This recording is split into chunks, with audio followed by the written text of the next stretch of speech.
Lieutenant Marcus Thompson had seen his share of diplomatic disasters during his 3 years aboard the interstellar research vessel Horizon's Edge, but nothing quite like this.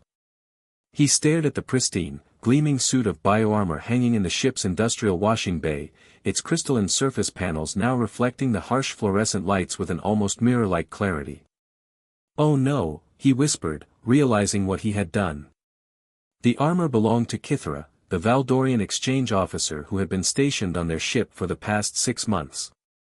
Her species was notoriously private about their personal effects, and Marcus had only been trying to help when he noticed the armor covered in the phosphorescent algae they'd encountered during their last planetary survey. The stuff was corrosive to most materials, so he'd assumed washing it would be the responsible thing to do. He was wrong. "Thompson." The voice behind him was unmistakably Kythera's. A melodic yet sharp tone that could cut through hull plating. He turned slowly, his heart sinking as he took in her expression. The Valdorian's typically serene features were frozen in what he could only describe as shock mixed with something far more complex. Kythera stood in the doorway, her tall, willowy frame rigid with tension. Her skin, normally a soft blue-gray that shifted subtly with her emotions, had gone completely pale. The delicate gill slits along her neck fluttered rapidly, a sign of extreme distress in her species.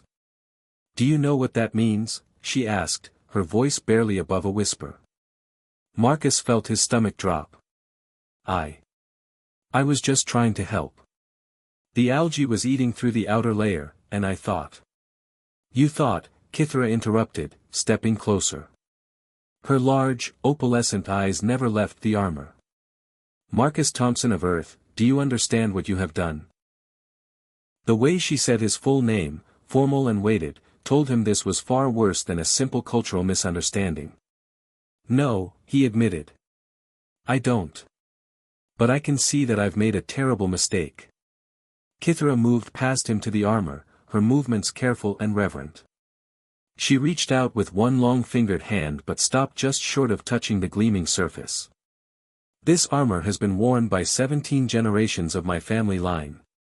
Each battle, each victory, each moment of honor, it all becomes part of the biomatrix.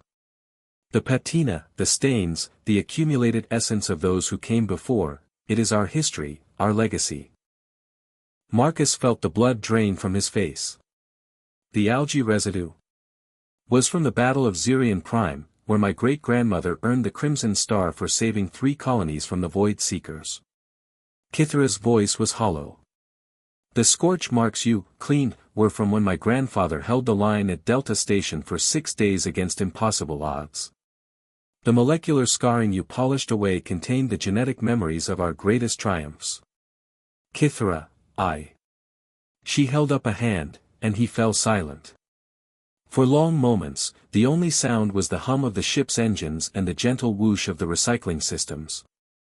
"In my culture," she continued, "there are 2 ways this can be resolved. The first is Thekvara, ritual exile. I would be cast out from my family, my clan, my world.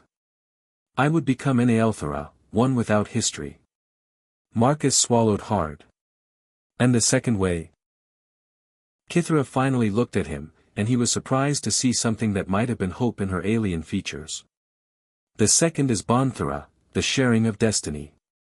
The one who has cleansed the armor becomes responsible for helping to rebuild its legacy. You would be bound to my family line, obligated to help me earn new honors, new stories to embed in the biomatrix." "That sounds like adoption."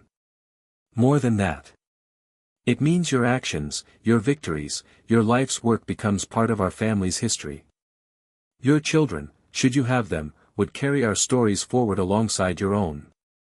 Marcus looked at the gleaming armor, then back at Kythera.